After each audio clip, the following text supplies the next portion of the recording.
UNtokozo Hadebe ugwetywe iminyaka eyi-240 ethothoza entolongweni ngokuxhwila, ukudlwengula nokubulala uAnelisa Mkhondo kunye nabazala uYonelisa noZandile Mali. Kwiintsapho zezintwazana esi sigwebo siphelisa unyaka belindele umthetho udlale indima yawo. Namhlanje andizazi noba ndingazithini namhlanje luviyo endinalo.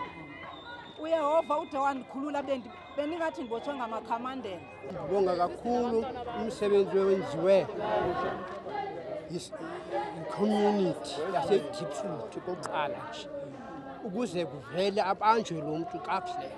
At least nabantwana ngeke sibethi hlala sithukile ukuthi mabephuma bazolahleka. Hayi lo muntu esisigwebo asithole simfanele. Abahlali baseDiepsloot kunye namapolisa basamkele esi sigwebo. It also puts a smile on our faces when we see the parents and the community of Diepsloot rejoicing after the conclusion of this court.